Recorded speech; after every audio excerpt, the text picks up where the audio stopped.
Bienvenido a esta exploración financiera. Hoy vamos a desmenuzar los estados financieros consolidados de Administradora Americana de Inversiones, S.A., AISA, y sus empresas filiales. Exacto. Hoy nos toca el análisis razonado del grupo AISA. Tenemos sobre la mesa el informe del primer semestre de 2025, cerrado a junio, ¿verdad? Y lo vamos a comparar con las cifras de fines de 2024 y también de junio del año pasado. Eso mismo. La comparación clave va a ser con diciembre de 2024 para ver el cambio en el semestre y con junio de 2024 para ver la evolución año a año en resultados. Perfecto.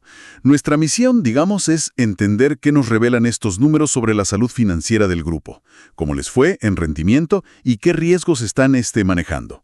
¿Listos para empezar a conectar los puntos? Justamente. Vamos a revisar los indicadores financieros clave, cómo cambiaron sus balances, los resultados que obtuvieron, de dónde vino y a dónde fue el efectivo, y finalmente un vistazo a su gestión de riesgos. Buscaremos, la historia detrás de los números de este periodo. Perfecto. Arranquemos por la liquidez, esa capacidad de pagar las cuentas de corto plazo. El indicador de liquidez corriente mejoró un poquito, llegando a 3.57 veces. Parece que tienen más de 3,5 pesos en activos corrientes por cada peso de deuda de corto plazo. Así es. Aunque sus activos más líquidos, los corrientes, bajaron cerca de un 21%, sus deudas de corto plazo, los pasivos corrientes, cayeron todavía más, un 21.6%. O sea que la caída del pasivo fue mayor. Exacto. Y eso se debió principalmente a menores cuentas por pagar a proveedores y otras deudas de operación. Sin embargo, si miramos la razón ácida, que es una medida más estricta porque saca los inventarios, que aquí no aplican mucho, pero se enfoca en lo más disponible como el efectivo, vemos una historia distinta. Bajó a 2.91 veces. La clave aquí es una caída importante en el efectivo y equivalentes de unos 22,000 millones de pesos chilenos consolidados. Usaremos MMS para referirnos a miles de millones de pesos chilenos, salvo que digamos otra cosa. Interesante ese contraste. Mejoran en la visión amplia de liquidez, pero la caja más inmediata, el efectivo puro y duro, digamos, disminuyó. Esto nos lleva a la pregunta sobre la deuda general. La razón de endeudamiento, que compara pasivos totales con patrimonio, saltó bastante, de 0.54 a 0.73 veces. ¿Qué significa esto? Simplemente más deuda. Significa que los pasivos totales crecieron mucho, casi un 40%, mientras que el patrimonio apenas subió un 3%. Pero lo fascinante aquí no es solo el aumento, sino el cambio en la estructura de esa deuda. A ver. La deuda de corto plazo se redujo drásticamente. Ahora es solo el 12% del total de pasivos, cuando antes era casi el 22%. Bajó bastante el peso del corto plazo. Muchísimo. Y por el contrario, la deuda a largo plazo se disparó, pasando de representar el 78% a casi el 88% del total. O sea, reemplazaron deuda de corto plazo por deuda de largo plazo. ¿Y de dónde salió ese gran aumento en los pasivos a largo plazo? ¿Fueron a pedir plata a los bancos? Hubo un cambio en el perfil de vencimientos, eso seguro. Pero el gran motor de ese aumento en pasivos no corrientes, específicamente en la cuenta Otros pasivos no financieros no corrientes, que subió en unos 73,000 millones de pesos, viene de las reservas técnicas registradas por su filial aseguradora en Colombia, Andina Vida. La aseguradora. Exacto. Esto está ligado a la NIF 17, que es una nueva norma contable internacional que, cambia cómo las aseguradoras deben valorar y registrar sus obligaciones futuras por los contratos de seguro. No es deuda bancaria tradicional, digamos, sino una obligación contable y regulatoria. Entiendo. Entonces, ¿el gran salto en el endeudamiento total se explica más por un cambio contable en la aseguradora, por esta NIF 17, que por salir a pedir préstamos masivamente? Y además alargaron el plazo de sus obligaciones. ¿Cómo afecta esto su capacidad de pago de intereses? A pesar del mayor nivel de pasivos, la cobertura de costos financieros se ve altísima, en 139 veces, según un cálculo que aparece ahí, o incluso 239 veces, según otro que usa el resultado antes de impuestos y costos financieros. 139 veces, eso es muchísimo. Sí, es muy alto. Esto sugiere que una gran parte de sus pasivos totales, especialmente estas nuevas reservas técnicas, no generan un gasto financiero explícito o es muy bajo. Desde esa perspectiva, el costo directo de la deuda no parece ser un problema inmediato. Clarísimo. Bueno, pasemos a cómo se tradujo todo esto en resultados. El EBITDA, que es esa medida de la ganancia operativa antes de intereses, impuestos, depreciaciones y amortizaciones. ¿Cómo anduvo? El EBITDA del semestre alcanzó los 35.057, y eso es casi un 15% más que en la primera mitad de 2024. Un buen aumento. Un 15%. ¿Y de dónde vino esa mejora? ¿De Chile, del exterior? Proviene fundamentalmente de las operaciones fuera de Chile. La filial Colfondos en Colombia aportó la mayor parte, con unos 247.700. ¡Wow! Casi todo de Colombia. Bueno, no todo, pero una parte muy importante. Y AFP Habitat en Perú sumó otros 12.400 aproximadamente. Andina Vida, la aseguradora en Colombia, también contribuyó positivamente con cerca de 2.500. Ujú. Es revelador que, según el informe, las administradoras de fondos en Chile, Prudential AGF, y Perú, Prudential SAF, tuvieron un EBITDA negativo en este periodo. Ah, o sea, las AGFs restaron. Queda clarísima entonces la importancia de Colombia y Perú para la generación de caja operativa del grupo en este semestre. ¿Y cómo se ve esto en la rentabilidad final, en la última línea? A ver, la rentabilidad del patrimonio ROE se mantuvo estable en 7,0% semestral, muy parecido al año pasado. Estable el ROE. Ok. Pero la rentabilidad del activo, ROA, cayó del 5,9% al 4,3%. ¿Y por qué esa diferencia? ¿Por qué una estable y la otra cae? Buena pregunta. El ROE se mantuvo porque la ganancia neta subió un 3,1% y el patrimonio promedio creció a un ritmo muy similar, 2,9%. O sea, ambas crecieron casi de la mano. Claro. Sin embargo, el ROA, que mide la rentabilidad sobre todos los activos, bajó porque el total de activos creció mucho más rápido. Hablamos de un 15,6% de aumento desde diciembre de 2024. Ah, claro. Mucho más que la ganancia. Exacto. Ese fuerte crecimiento de los activos, que ahora vamos a ver en detalle en el balance, diluyó la rentabilidad por cada peso invertido en el negocio. Sugiere que la base de activos creció más rápido que la capacidad de generar utilidades sobre ellos en este periodo específico. Tiene sentido. Y para cerrar los indicadores clave, la utilidad por acción, ¿subió? ¿Bajó? En el semestre, desde 22,42 el año anterior.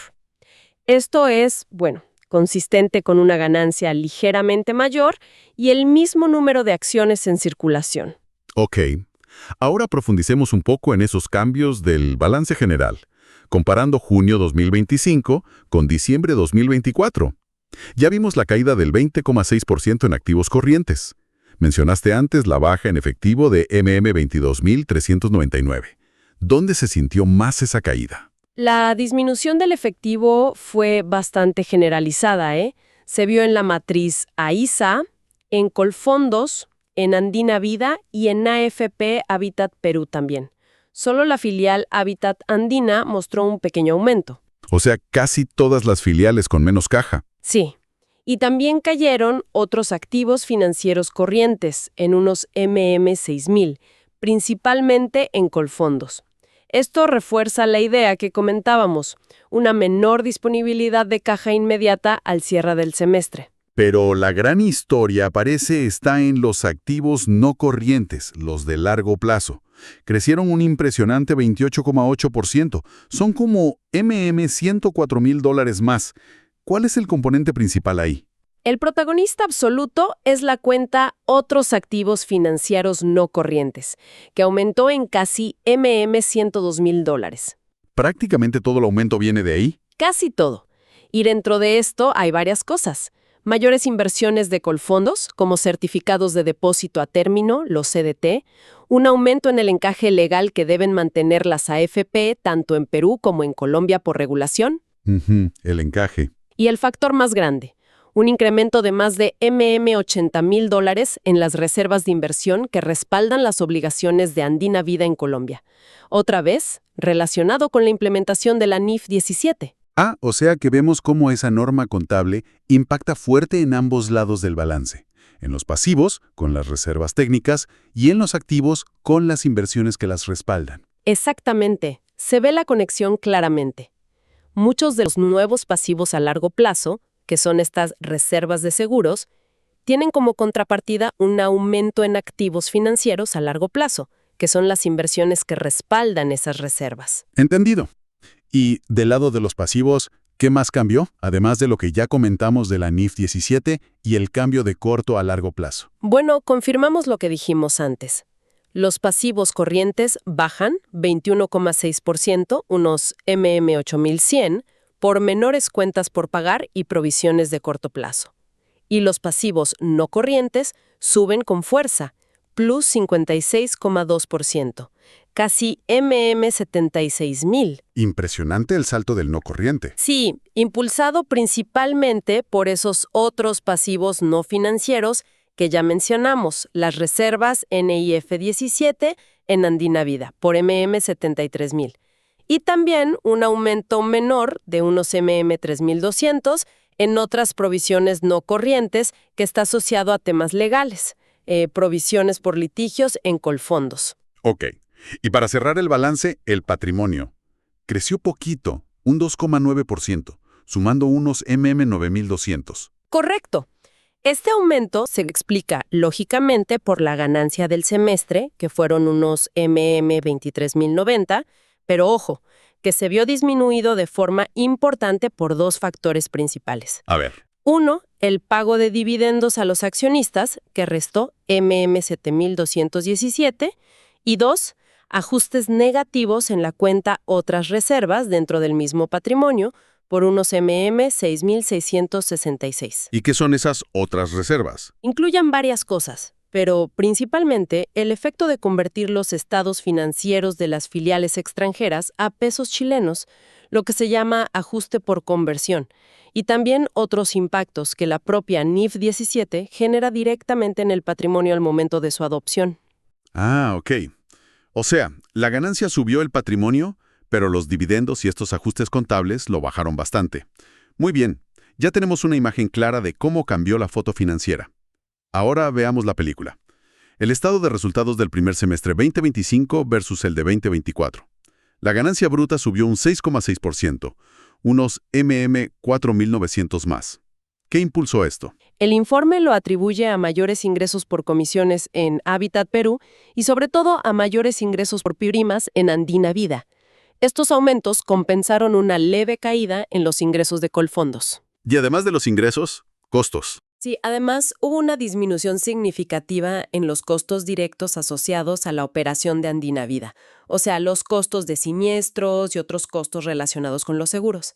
Eso también ayudó a mejorar el margen bruto. Clarísimo. Y esa mejora en el margen bruto se reflejó más abajo, ¿no?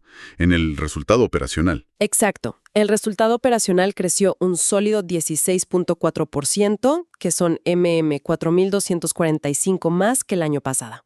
Y esto a pesar de que los gastos de administración y otros gastos operativos consolidados subieron un poquito. O sea, la operación principal anduvo bastante bien. ¿Y el resultado no operacional? El resultado no operacional se mantuvo casi sin cambios respecto al año anterior. Hubo ahí un juego de fuerzas, ¿viste? Menores ingresos financieros y mayores costos financieros fueron compensados por menores pérdidas por diferencia de cambio en la conversión de las operaciones extranjeras. Al final quedó más o menos igual. Ok. Y así llegamos al resultado final. La ganancia del ejercicio atribuible a los propietarios de la controladora fue de MM23,112 para el semestre. Esto es un 3,1% más que el año pasado, unos MM700 adicionales.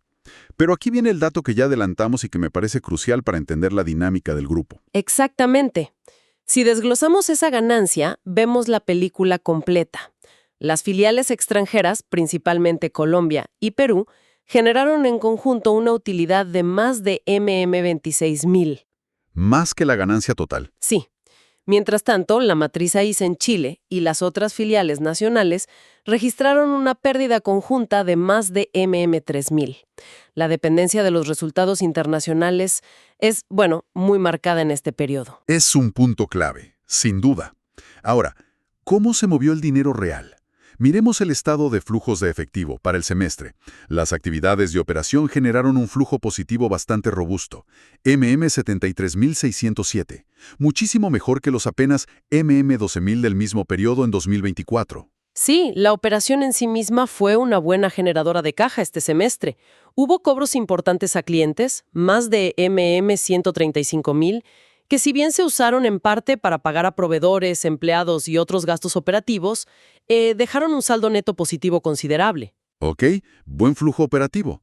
Pero aquí cambia la historia drásticamente, ¿no? Las actividades de inversión muestran una salida de efectivo neta gigantesca. 84.001. El año pasado, la salida por este concepto fue mínima, casi nada. ¿Qué explica esta enorme diferencia? Los financieros a largo plazo por casi 100.000 millones. Casi 100.000 millones. Sí. Y esto conecta directamente con el fuerte crecimiento que vimos en los activos no corrientes del balance. Refleja las inversiones realizadas por Colfondos y sobre todo las asociadas a las reservas de Andina Vida. Hubo otras compras menores de activos fijos e intangibles, pero el gran uso de efectivo fue en estas inversiones financieras de largo plazo. Clarísimo.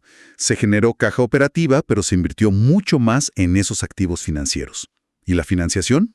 Las actividades de financiación también tuvieron una salida neta de efectivo, por 12.291. Principalmente dividendos. Correcto. Esto se debe casi en su totalidad al pago de dividendos a los accionistas, que sumaron 11.500 millones. El resto son pagos menores de arriendos e intereses, que por normativa a veces se clasifican aquí. Entonces, si juntamos todo, la operación generó bastante caja, unos 73.000 millones. Pero se usaron 84.000 millones en invertir en activos financieros a largo plazo y otros 12.000 millones en pagar dividendos y otras cosas de financiación. Exacto. El resultado neto de todo eso, sumando operación plus 73.607, inversión menos 84.001 y financiación menos 12.291, más un pequeño efecto positivo por tipo de cambio, nos da esa disminución total del efectivo de 22.399 que ya habíamos detectado al analizar el balance. Ahí cierra todo. Sí, el flujo de efectivo cuadra perfecto con la variación del saldo de caja en el balance. La foto final es clara. La generación operativa no alcanzó para cubrir las fuertes inversiones y la distribución a accionistas durante el semestre. Tuvieron que cruzar caja que ya tenían. Clarísimo el flujo del dinero. Finalmente, el informe dedica una parte importante a cómo gestionan los riesgos en las distintas filiales. Dado que operan en negocios diferentes, como pensiones, fondos mutuos, seguros, y en países distintos como Chile, Perú, Colombia, imagino que es complejo, ¿no? Lo es, y el informe muestra que hay enfoques específicos por filial, aunque, claro, bajo un marco corporativo general. Mencionan explícitamente cómo abordan el riesgo de crédito, que alguien no te pague, de liquidez, no tener caja para pagar cuando toca, de mercado, que cambien las tasas de interés, los tipos de cambio, los precios de los activos. Y los operacionales también, ¿no? Fallas de sistemas, errores. Exacto. Riesgo operacional, fallas en procesos, gente, sistemas y también riesgo de capital, no tener suficiente respaldo patrimonial para absorber pérdidas. Cubren todo el espectro, digamos. Podríamos intentar sintetizar cómo manejan los riesgos principales en el grupo, más allá de ir filial por filial, que sería muy largo. ¿Hay patrones comunes? Podemos intentarlo. En cuanto a riesgo de mercado, vemos que filiales como Colfondos en Colombia usan modelos como el VaR, el valor en riesgo, que es una estimación de la pérdida máxima probable, y también hacen análisis de sensibilidad. Herramientas estándar, digamos. Sí, AFP Habitat en Perú, por su parte, declara no cubrir activamente su riesgo de tipo de cambio. Lo consideran bajo o manejable así. Prudential en Chile menciona una exposición acotada, o sea, hay herramientas, pero la aplicación y el apetito por cubrir ciertos riesgos parece variar según la filial y el mercado. Entiendo. ¿Y el riesgo de crédito? Que te dejen de pagar. Para riesgo de crédito, Colfondos dice tener modelos internos para calificar a sus contrapartes. Las administradoras de fondos en Perú, Prudential SAF y la AFP Habitat Perú señalan que operan principalmente con contrapartes de alta calidad crediticia o que tienen bajo riesgo por la naturaleza de sus cuentas por cobrar. Por ejemplo, aportes obligatorios. Parece que ahí se sienten más cómodos. ¿O el riesgo es menor estructuralmente? Y sobre liquidez y operación, para riesgo de liquidez es clave el monitoreo constante de flujos de caja y mantener activos líquidos suficientes. Colfondos lo menciona explícitamente. Prudential AGF en Chile también destaca una política de liquidez positiva. Y Andina Vida en Colombia usa un indicador regulatorio específico, el IRL. Parece haber una gestión activa para asegurar la disponibilidad de fondos. Ok, cubiertos ahí. ¿Y el operacional? En riesgo operacional, vemos mención a modelos como el de 3 líneas de defensa en Colfondos, que es un estándar de gestión de riesgos, y manuales específicos como el CIAR, Sistema de Administración del Riesgo Operativo, en Andina Vida. Esto sugiere que tienen procesos estructurados para prevenir y gestionar fallos internos, fraudes, etc. Y el último, pero no menos importante, el riesgo de capital, que es crucial para entidades financieras, ¿no? Tener suficiente espalda. Fundamental. Todas las filiales reguladas deben cumplir requisitos mínimos de capital o patrimonio establecidos por los supervisores locales. El informe destaca que tanto Colfondos, con una relación de solvencia del 11,9% frente a un mínimo del 9%, Prudential AGF Chile, que cumple las UEF 100.000 de patrimonio mínimo, y Andina Vida en Colombia superan sus respectivos requerimientos regulatorios. O sea que, según las reglas de cada país, tienen un colchón de capital adecuado. Correcto. Eso indica que, según la normativa local, mantienen capital suficiente para absorber pérdidas inesperadas y proteger a los clientes o asegurados. Bien, creo que logramos una buena síntesis. Existe una estructura formal para gestionar los distintos riesgos, adaptada a cada negocio y país y con un énfasis claro en cumplir la regulación local de solvencia y capital. Entonces, haciendo un balance general de esta exploración de AISA a junio de 2025, vimos una liquidez corriente que mejora, pero ojo, con menos efectivo disponible. Un endeudamiento total que sube significativamente, pero transformándose hacia el largo plazo, muy influenciado por la nueva norma contable NIF 17 en su aseguradora colombiana. Exacto. Una rentabilidad que, en este semestre, depende fuertemente de las filiales extranjeras, mientras las locales muestran pérdidas operativas. Y un semestre donde la fuerte inversión en activos financieros y el pago de dividendos consumieron más efectivo del que generó la operación. Es una muy buena recapitulación. Los puntos claves son ese cambio estructural en el pasivo y el consiguiente crecimiento de los activos no corrientes, ambos muy ligados, como decías, a la filial Andina Vida y la NIF 17. La dependencia de los resultados internacionales también es un tema central, sin duda, así como la gestión detallada de riesgos que parece aplicarse en cada unidad importante del grupo. Y mirando hacia adelante, ¿qué idea o pregunta nos deja este análisis para reflexionar? A mí me surge la cuestión sobre la sostenibilidad de esa fuerte dependencia de las utilidades del extranjero. ¿Los entornos regulatorios y económicos en Perú y Colombia pueden cambiar o no? ¿Cómo afectaría eso al grupo consolidado si algo pasa allí? Es una pregunta muy pertinente, sí. Los riesgos país y regulatorios son siempre un factor. Y yo ya diría otra pregunta. ¿Cómo evolucionará la gestión de esta red, que es bastante compleja, de filiales y sus riesgos asociados, especialmente considerando el impacto continuo de cambios contables como la NIF 17 y las distintas realidades de cada mercado? Claro.